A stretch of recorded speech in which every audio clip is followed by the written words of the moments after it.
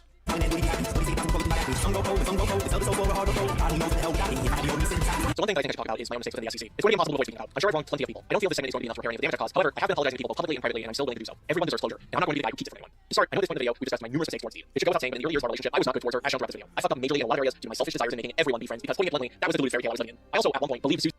What's with the self-flagellation for the sake of deed? Like, this is something you should have kept between you two. Why do you two need to know about this? To release Predator dual tones and had apologized to George for leaving him with Predator at one point. Obviously, this turned out to never be the case. I have since apologized to all victims who I'm aware George was directly affected as being Leo, Saf, and Autumn. Dee was a George hater day one, and had not consented to me pretty early on about George being a Predator. I believe Susie manipulated me. I was not aware of what fetishes really were at the time or how they worked, and I had no reason to believe that she was wrong or lying. However, I also believe I could have just known better. I was an adult, and the internet as well as common sense were all right there. There's also the matter of my own commentaries, which you all know I disowned the majority of. I feel for a lot of these I was mean-spirited and hurtful towards my targets, insulting their intelligence or their proposed lack of talent. I have made apologies to a number of people I covered, including Freezing Climber and Jenny Rue, the latter of whom was a minor when I covered them. I'd like to point out that the SCC encouraged this behavior during my time in it. Around 2017 or so, many members of the SCC would push out content where they were angry, berated their targets, and imply physical assault. However, I still chose my words and actions. I didn't need to follow the crowd, and yet I had. I debated back and forth on whether I want to stream myself reacting and going over my commentaries and explain my problems with them in detail. I haven't fully decided on this yet, but if I do, the VOD will be saved on my channel and will be available to you in the foreseeable future. I failed my peers, my pals, and most importantly, I failed my life. These are things I cannot take back, and I potentially should not be forgiven for. I'm thankful that I'm still able to speak to the people I failed on friendly terms, and that my wife still chooses to be with me in spite of what I've said or done. I've been working on myself for years to be better and do better, and I'm lucky to have Dee help me with this. She's in my world and my conscience, and it's partially why I spent this entire video defending her from the jackals that I once stood by. Ever since Unearthing Mr. Red, and truthfully, ever since I distanced myself from these people, I have looked back at old conversations, at old moments, and I have questioned whether I truly was the problem, whether I even deserved what happened to me, because these people really hammered in how I was delusional and have gone as far as to say I was emotionally abusive simply due to me struggling with a mental disorder. I'm thankfully surrounded by a much healthier support group, one that would bullshit me, and I was told numerous times, you don't owe these people anything, you didn't do anything, and they're right. Don't get me wrong, I'm not a perfect person, I am far from even looking at myself in a positive light, but what I hate is that these spirals, these questions I've been asking myself, why did they do this to me? Did I deserve it? Am I the problem? Those are the same questions I was asking myself when I came to terms with my childhood. They made me relive so much pain, and I have to live with that. But that's the problem with all this, is that I was open and honest with many of these people. People that I had friendships with, to clarify. I was frankly quite open and honest that I had an abusive upbringing and went, hey, I know I have mental issues, I was raised in an abusive home. Did I ever say or do anything hurtful, intentional or not? Please let me know. And they never did. Because they hated that I was acknowledging this part of me. For one, many of these individuals are mentally unwell themselves. I think Donnie is proof enough of that as is, but they thrive in this environment of yes men who use mental health as an excuse and overall are an echo chamber for each other. I didn't want that. I wanted to process and come to terms with my childhood and figure out who I was as a person and learn how to move on in life with this relations that I have trauma. It wasn't just my mental disorder, it was because I was trying to heal. I was trying to make an effort, and that included speaking up, that included setting boundaries. Boundaries that they despised. Me setting boundaries had them turn around and call me harmful, call me abusive, call me an abusive partner. Tell me how that makes sense. Tell me how they expect me to grow as a person if they turn around and say shit like that. As much as they downplay and were completely insensitive towards my trauma and boundaries, they thrived off being mentally unstable and playing victimhood. And honestly, staying in an environment like that would have worsened my mental state. And instead of getting proper help, these people who claim to care about me would just yell at me, would just tell me to shut the fuck up, to get over it, and I'm just fucking crazy. I don't know how anyone would expect someone in an environment like that to be emotionally mature, to act calm or civil when they are constantly degraded. They are constantly in a state of shock, in a state of hyper-awareness and overall dread. Mental health is always an explanation, but never an excuse for poor behavior. I was raised in a chaotic household. It was more common to fight and argue than to talk things out. There was no communicate. There was only yelling and fighting, and I will not deny that I was abrasive sometimes. I had to learn to control my own anger issues, so I know I'm not perfect. I struggle processing and regulating my emotions. There are times where I go feeling first, later. I didn't have many friendships. Most of the friendships I had were outright abusive or did not last long, so I struggled with maintaining relationships. I can get defensive sometimes. I have a loud voice even when I don't intend it. It may sound like I'm yelling at you simply due to me being raised in my head against the wall. I'm sorry to anyone who thought I was yelling at them. I'm sorry to anyone who ever heard my outbursts or mental breakdowns. It is something that I'm still learning to cope with. It is something that is a day-to-day process for me. Despite that, however, I won't deny that maybe I did make people uncomfortable at times with my spirals and outbursts. And maybe people felt inclined to let me go off and vent as a means to be kind to a clearly mentally unwell person. And again, the fact that people hadn't come forward claiming I've been emotionally abusive, it started to get to me. I started to feel shame and guilt for my past behavior, but no more. I forgive myself. Because even if people were hurt by things I allegedly did, no one spoke to me. No one reached out to me. They just decided to hurt me back and worse. Going as far as making lies about me and even my romantic relationship that they had no involvement in. You want me to apologize for my wrongdoings? Maybe speak up, show proof, and give me something to work with rather than going behind my back and labeling me as an abuser. It doesn't have to be a public spectacle either. I would much prefer working shit out privately. But again, no one told me jack and shit. I have been in the dark for years about this. And that's why, instead, I'm going to speak for myself, and I forgive myself. My past self didn't know any better. They were a very confused and vulnerable person. She didn't even understand depths and complexity that is trauma. There was so much she didn't understand or even know about themselves or their childhood. All she wanted to do was fit in. She was trying to learn what triggers and boundaries were, but people twisted it, claiming it to be something only an abuser would do, despite those boundaries just simply being, please don't be friends with this person, they cause harm to me. Please don't say those things in front of me, they upset me. All she wanted to do was find safe people, and I made the mistake of trusting people I shouldn't have. And I have to live with that. But I'm not going to live with the shame or guilt anymore. It's okay. I'm telling myself that it's okay. And I'm going to do better. And quite frankly, I have been doing better. I still feel anger, but I'm not as abrasive as I used to be back then. I did not have the patience for people. I would cut people out, but given my went through with the SCC, I don't entirely blame myself on that front. I have severe trust issues, and while those trust issues still remain, I have been able to, for the past year or so, open up. My social circle has grown, and I've been able to find people I can. This isn't an apology. This is, hey, this is why what I did's fine, because I'm better now. So yes, while I was mentally unwell and may have done some wrongdoings, nothing, and I mean absolutely nothing, that has happened to me over the years is justified. None of these people know the ins and outs of my relationship with Michael. They don't know the dates we go on, they don't know the arguments we have. Nobody knows that, except the two of us. This idea of judging people's romantic relationships based on your experience with said person, or when you don't even know what goes on behind closed doors, is reckless and wrong. You have every right to not like me, but you have no right to dictate my relationship with Michael, whether my trauma is valid or not, and to make defamation claims against me. End of. So, where do we go on from here? We're skipping the confrontation calls because we already went through them, and I hate them, and they're gay, and conclusion plus epilogue.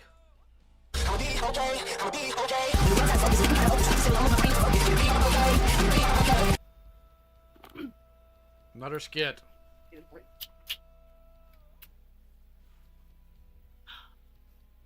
Here, if I sound at all a little different, that's not just because I'm tired. It's because God decided to give us the sickness during the end of this production. I don't know what the fuck to say after all this is said and done. How am I supposed to feel after all this is said and done? Let me set, before before I say anything in regards to how I feel after all this, let me tell you what's been going on during all this. Yeah, okay. So when the thread was being made back in 2022, even before that, in 2021, there was a lot of shit going on. We got legally evicted out of our apartment. We had a hospital scare during the eviction process, and I believe around the year that thread stopped was around the year where we lost our fucking jobs. Also illegally. Needless to say, we were going through the fucking ringer. Fucking shove my fucking self in the fucking wood chipper right out you got. So we were miserable, we were struggling, and the fact that this production was also miserable. Not only did we have to process everything through my birthday, but also through our anniversary, through the holidays, but we also had a second hospital scare. God has given us a challenge. And I hope he's prepared to meet me face to face when I finally kick the fucking bucket. I had a lot of people throughout my life tell me if I lived the life that you lived, I probably would kill myself.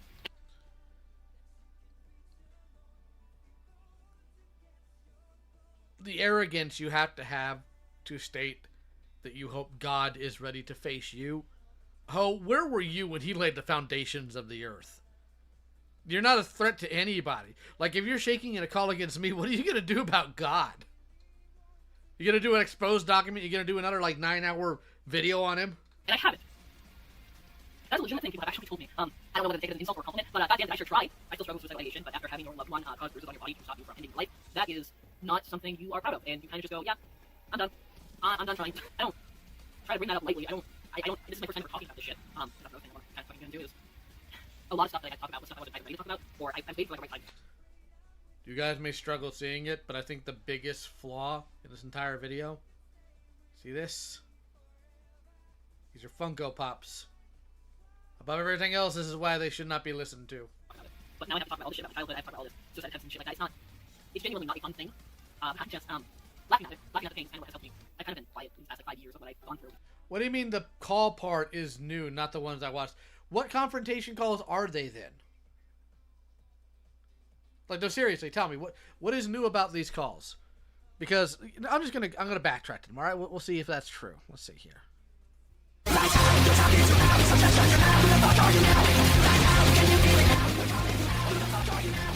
Whilst working on a response, we decided we wanted answers. We compiled a list of individuals who engaged in the thread and drafted up questions to final thoughts for these people. Out of the 19 individuals we decided to confront 7, there are several reasons as to why. For one, some individuals are nearly impossible to get into contact with. Others are, quite frankly, a lost cause we know they aren't sorry given their past behavior, or we just didn't see a reason to confront them given their minimal interaction in the thread. And finally, anyone who was a predator of sorts.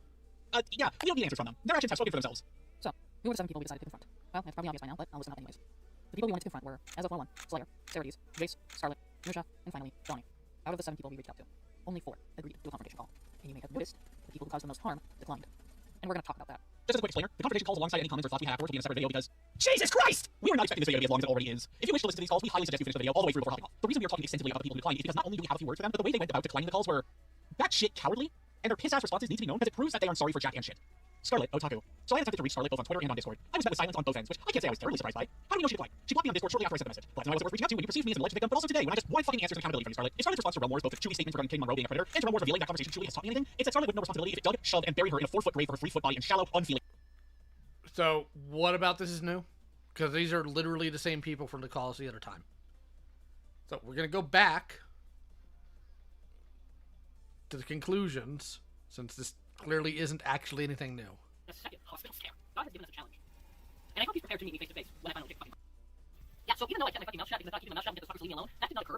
They just decided, hey, we need to do the most shittiest thing I could ever do to a person and out their fucking traumas in public without their fucking consent and just say some wild shit about them. And it's all happened behind my fucking back. So, lesson learned, who the fuck cares anymore? Do not, if the only thing that is keeping you from speaking up is fear, if the only thing that is stopping you is fear, if the only thing that is stopping you is this, what they do, X, Y, and Z, let me tell you something. As someone who genuinely did that, and it ended up happening, like some of my deepest fears I had since a child happened in reality, ever since it has happened, fuck it. You have one life. And this life, let me tell you, it's not fun. Except for the fact that the minute somebody says something about cults, you melt down. That's not courageous of you, by the way. It is miserable. It is draining. It is traumatic as fuck, but I did not ask for it. No one fucking asked for it. It happened. The band-aid was ripped off, and somehow I'm still here. I'm still here. I'm still kicking. And, you know, I have nothing to fear anymore. My biggest fear has happened. I have nothing to lose. If anything, these past few years have shown us, fuck it. Don't let fear stop you from doing what feels right. Don't let fear stop you from doing passions. Don't let fear stop you from speaking up against bullshit. Just don't. Just do it.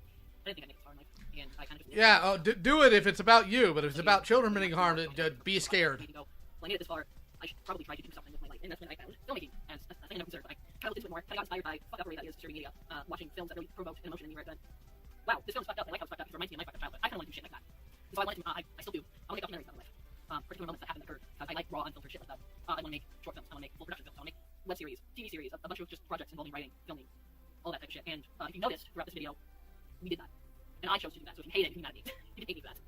Like, I do think this, doing all this really kicks that perfectionism. Well, it's not out the door quite yet. It's kind of holding on to the fucking doorway. I chose to have all these skits. I chose to have all these mini envies. I chose to have all this stuff because I realized that these people tried to ruin my career before we even started. And it made me realize, oh shit, I'm not. You don't have a career. Look at you. I'm not making an effort. You live in a hovel. Well, they just tried to ruin my life, so fuck it, let's prove myself wrong. Let's prove myself, these fuckers wrong. I can do something with my life. And that's what I chose to do, what I did for this video. I treated this more like an art project. I treated this more like art than, I guess, PR stunt or some shit. Like, I am the victim. I am the victim. I should handle this the way I feel I should. And I would handle. Yeah, and you screwed it up royally because nobody should take it seriously because you turned it into a weeping session where you get to be artsy. Oh my goodness, you're pathetic and stupid. Like, I would handle it like this is my last day on Earth. This is gonna be a hoorah. I want to show people this is what I want to do. Brother, this was my last day on Earth, and that's what I did. I deserve to die. I want to focus on all this fucking bullshit that I went through growing up. I don't want to deal with these sad, miserable fucks who hate me so fucking much. They were willing to spend over a year trying to ruin my life. So instead, you spent, actually, because the content was only 20 hours, like several months worth of time putting this together about these miserable, sad people. Trying to ruin my name. I just want to be a grotesque artist who shows their emotions through fuckery. And I was always afraid to show that because I was afraid if I don't do it correctly, if I don't do it the way I one-to-one envision how I perceive it, then it's fucked and there's no point trying at all. And that's the perfectionism talking. That's the, if you ever make a mistake, you might as well fucking kill yourself type attitude my parents and other parental figures in my life gave me. I never once said I was a normal person. I've always admitted that I'm a little fucked up in the head. That was really the only way for me to process all this shit, was to kind of go into it as a project, go into it as a production. That's why we didn't call it a production, we didn't call it a project, because that was the only way for me to really process everything. And, you know, it might look like ass, it may be cringe, but old school YouTube always inspired me to make my art, and back then it was crude, back then it was low quality. And you know, the uprising of all this, you know, robotic, AI-generated slop shit, I would rather take something that looks like it was made by an amateur. I would rather get a critique like that than being told that my work looks like AI. Grungy, low quality, but I think that gives it some kind of charm. Grungy, in the literal sense. Clean your bathroom. I never went to film school. I can't afford to go to film school, so I just gotta do things, learn things by doing it, you know? I feel like that's how most people nowadays gotta do it. I plan to go back to that. I plan to go back to filming. I plan to go back and actually push myself to make more videos, more art. That was what I was focusing on before all this shit show happened. And you know, the stuff that I want to make is controversial in itself. And I've always been self-aware that like, people aren't gonna like what I make. People are gonna say things about me. This though, this is different. I want to make this clear. With the stuff that I've gone through personally growing up, I hate expose videos. I hate drama channels. I hate people who treat serious accusations like nothing more than drama slot content. And yet here you are, treating it like drama slot content. You disingenuous cow. I don't know how people sleep at night. I don't know how people have any ounce of humanity when all they can focus on is just talking about this stuff. If they talk about it respectfully, fine. But a good chunk of the time, it's these fucking predator hunter slop content, fucking, oh, trigger warning for super slide, fucking BS. And Which is what you just did. You hypocritical cow. that's why I didn't treat it that way. I didn't treat it as it was. This is serious. This isn't drama to us. This is serious accusations. That being said, I don't ever plan on doing something like this ever again. If I ever go through another controversy like this, I'm not putting this much effort into it. Why? Because again, it's one thing for strangers to like say some weird, out of the blue conspiracy shit. It's another when it is people who personally knew me. If people who personally knew me, took personal information about me, twisted it, and made it something other than fucked. And like I said, these people who started it, they knew me. They knew my backstory. They knew my background. They knew a lot of things about me that they weaponized and used against me. I always downplayed what I went through from 2018 to 2021 because I thought it was normal. I'm so used to abuse. I'm so used to fucked up situations that I just perceive it as normal. But no, this wasn't just toxic friendships. This wasn't just falling out with people. This is literally like, I went through abuse. And it's something I still need to remind myself is what I went through was not normal. What these people did was not normal. But it feels normal to me because I'm not afraid. It's not. And I feel sorry for anyone who feels sick. It's not normal. Like, I dealt with petty shit, yeah, but this isn't petty. This was fucking extreme. I would rather people make like quirky, fucked up allegations and be like, oh, this bitch condones cannibalism. I would rather have fucked up controversies like that than whatever the fuck these people try to goddamn pull. Like, why can't you just get a job, you dumb broad? I need to say something. And this is something that actually pisses me the fuck off. I am not super public about my relationship with Michael. Like, yes, we are dating. Everyone knows that we are dating. The fact that we have had to talk about our fights, we have had to talk about our history, we have had to So you're not even married, you're just dating? Well, there we go. talk about a lot of stuff that went on privately behind closed doors. I do not sensationalize my relationship like that, but I had to. Because of this fucking bullshit. And I hate that. Because if you've seen YouTubers, if you've seen celebrities have their relationships so public like that, people speculate. People talk about, oh, whether it's a or not, whether they should break up or not, or when they do eventually break up, this whole ordeal of, oh, actually need to break up. I'm worried that I'm gonna have to fucking deal with that now because these fuckers would not shut the fuck up about my relationship. I'm not going to pretend like Michael and I haven't gone through the worst of the worst. But I assure you, with my previous relationships, this relationship with Michael is a lot healthier than I had. And I know the bar is low. And I'm not gonna act like my relationship is 100% the most healthiest relationship we've ever come across. No, it's a little messy. A little messy, given our history, given all this shit. But I'm happy.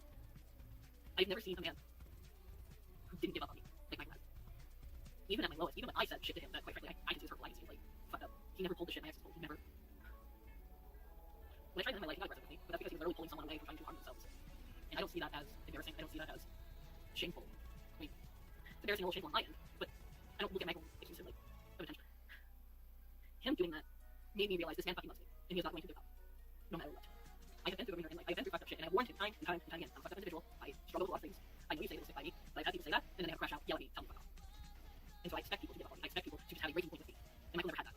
He never had that with me. He got tired of my bullshit sometimes, rightfully so, but he's never given up on me. And that is why, goddamn, am I grateful. Am I grateful that I never gave up on this relationship, he didn't give up on me. And we're gonna stay together. I plan on putting a ring on my finger. I plan on staying with him, even after death. I've never had someone in my life. After death? And that's not flex. That is just a statement. That's just a statement to just those miserable fucks who don't know what a real fucking relationship is. Which is ironic, given that Are we done yet? I'm sorry you felt that way. That's all I fucking heard. Like, no, let's not acknowledge that you said those fucked up things. Let's just acknowledge that it may come to the wolves and just act like I didn't do anything. You're welcome, trust me. See y'all at the end of the story. Whenever that'll be. And I want to make this absolutely clear. This is something I experienced firsthand and I want to experience again. If you like the things I make. And then I did. I noticed in my life, after I got out of high school. Okay, this is gay. I'm not. We're done. We're done! I don't need this crap. We're done. We're done. This is gay. This is stupid. I hate everything. I hate them both. But you know what I don't hate? My wonderful viewers who show me such kindness by giving me super chats. Now, there's a few here I'm not going to read. Vlad. But I will read out most of them. Because I am tired. It's been 3 hours. And I've had enough of this crap. We're done. So, account deleted for $5. You should cover either Husker the Wolf or Uncle Gums one day. Those pedophiles deserve it. I've never heard those names at all. Buys you for $5. These people should drink shampoo. True. Beefamets for $2. Call Deed Emo for me if there's a call. I'll be sure to. Archer BT for $5. I just flat out don't believe Deed was in a real cult. They might not have been. Agamon T1 for $5. There's no winning with these people. True. Mystic Nebula 001 for $2. Wait, Lumi was in the throw up? No, but they vomited a lot in calls, primarily to get attention. Vlad for $2. Archer for $2. That bathroom was worse than my old frat houses. That's rough.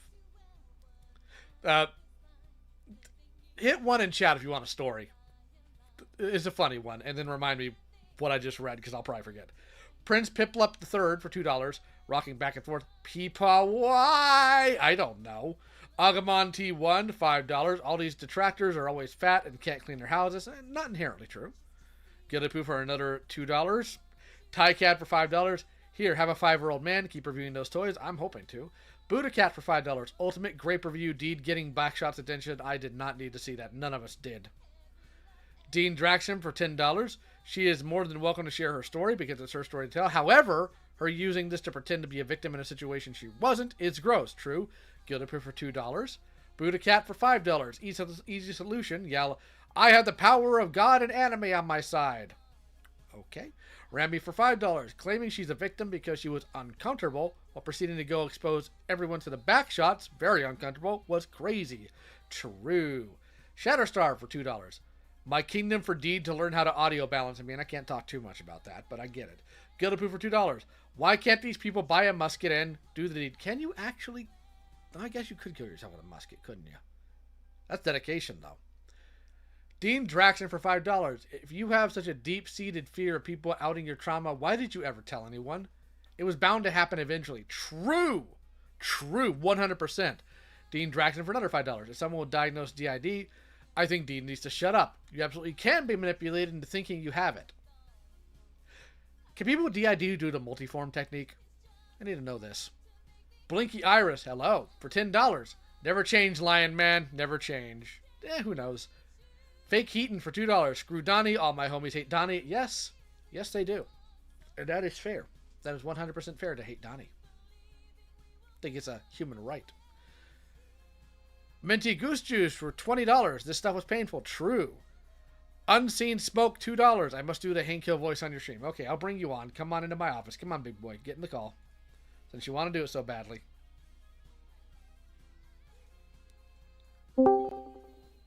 I am in there waiting for you. Alright, so you guys want the one. Alright, so. Like 15 years ago at Applebee's, there was this one waiter there that we used to like giving a hard time to. He was a pretty young guy and kind of cringe. But one day we go and he's serving our table and the dude looks like he just like... What up?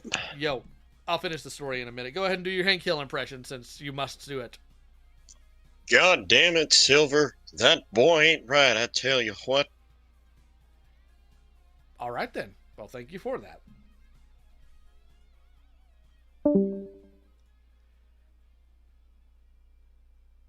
All right, so we get to the Applebee's that night, and the dude looks like he just went through a war zone. Like, he has that 1,000-yard stare in his eyes. And we didn't know what was going on, so we asked another waiter, it's like, hey, is everything wrong with the guy? He said, well, we kind of played a prank on him. We took a tampon, we covered it in ketchup, and then we smeared all of that all over the girl's restroom and had him clean it. He didn't know. It was fake. He couldn't tell the difference. He got traumatized by cleaning a woman's restroom more than you already would. I think about that guy sometimes. I wonder if he's still around. All right. So I don't think there's anybody else streaming, at least not in my network. So I'm just going to go ahead and send you guys to commercials. I'm not sure what we're going to cover next stream, but I have some ideas. Till then, I hope you guys enjoyed this. My brain hurts. I'm going to go play Repo. You guys have a good evening. Don't miss the super androids that fly on wings of silver and fight with nerves of steel. The mighty Silverhawks. Afternoons at 4. Thundercats! Ho! Thunder excitement is flying at you this fall when the Thundercats tear into action. Let's cut those mutants down to size. Get ready to strike a blow for justice this fall with the mighty Thundercats. Lupin! Lupin! That man is a notorious thief who works all over the world! Let's go meet this treasure that's soon to be ours.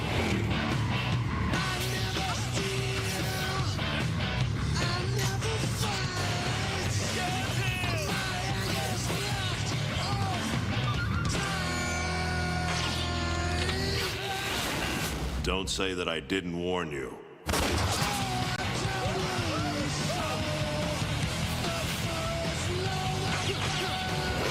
Stop that woman! You can't fool me! You're planning something again! Jeez, Pops, can't get anything past you. He'll steal your heart, and then he's coming for everything else. Lupin the Third, premiering next Saturday night at 2. Take it off. That'll be my pleasure! Only Toonami on a... ビーストウォーズセカンド最大の敵がついに目覚めたライオコンボイ変身新司令官の登場だガルバトロントランスフォーム破壊大帝驚異の三段変形ライオン台風史上最大の対決に君も参加せよだからトランスフォーマービーストウォーズ If one is born a man, at least once in his life, he will dream of becoming the strongest man alive. Are you surprised at all? This is Orochi-style karate.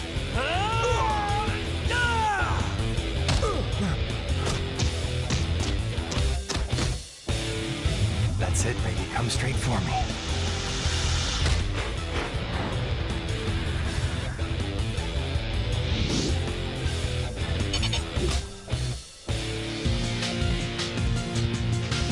Your training has paid off most impressively. I'd be happy to reward you now for all the progress you've made. He could never equal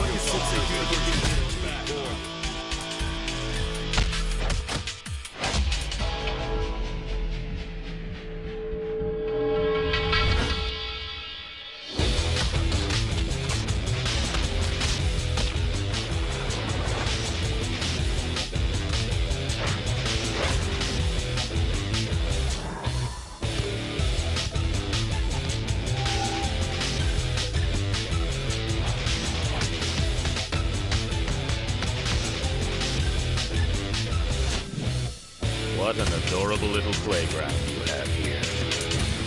Rocky the Grappler. You have accessed the secret files of the SWAT Cats. Name, automatic cement launcher. Function, launches pre-mixed fast-drying cement at the rate of 5,000 GPM, glots per minute. Very effective at freezing monsters right in their tracks. Ending transmission. You have accessed the secret files of the SWAT Cats. Name, Jake Clausen. Occupation, garage mechanic. Alias, Razor. Real job, SWAT Cat. Designs gadgets to capture bad guys. Goal, protection of Mega Cat City. Favorite expression, bingo. Ending transmission. Meet St. Canard's Most Wanted. Eat wanted, Starkling! There's Megavolt, criminal circuit breaker. It's playtime! Quacker Jack, fiendish felon. Bushroot, experiment gone haywire. I'm really not sinister, just misunderstood. And diabolical evildoer Negaduck. A rotten kind of guy! And only one superhero can stop them. The original, Mr. Fix-It! Get up! Darkwing Duck. A new Optimus Prime is here. I'll transform Optimus! Power Master Optimus Prime, greatest leader of his time. It's great to be back. Now, Optimus Prime is back as a Power Master. He only transforms when his Nebulon becomes his engine. Power Master Optimus Prime! Look! Optimus is transforming into a super robot! Power Master Transformers! They've got the power to surprise!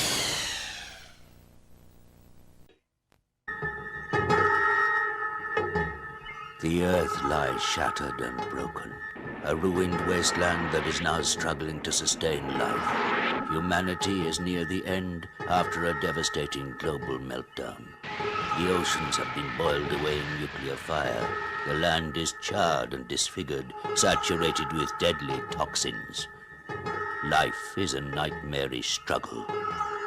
The radiation levels have created hideous, mutated human savages. Mentally deranged, they roam in search of food and water. Gruesome violence brings terrible death to those who encounter these murderous mutants. It is an orgy of chaos, madness on a global scale. Savagery knows no limits. There are no nations, no laws, no order. In this grim reality, the forces of good and evil are once more preparing to fight for the future of mankind. Far, far away, a star shines out from the blackness of space. A beacon for the lost, a symbol of hope, an unfailing comfort to those on a journey. Known as the North Star, it has, through the ages, meant many things to many men. Under this eternal light walks the namesake of this star, a man of power and purity. A living beacon of hope, destined to bring light into the darkness. He is a feared man, spoken of in hushed tones. A legendary fighter, able to call on secret powers. Violence is met with worse violence as Ken destroys the forces of his evil half-brother. Heads roll, bodies fall, and the earth runs red as Ken draws ever nearer to Shin's stronghold in the city of the Southern Cross. The scene is set for an epic struggle between good and evil. What Shin started cannot be stopped. Many will die trying. Many will run. But there is only one Fist of the North Star.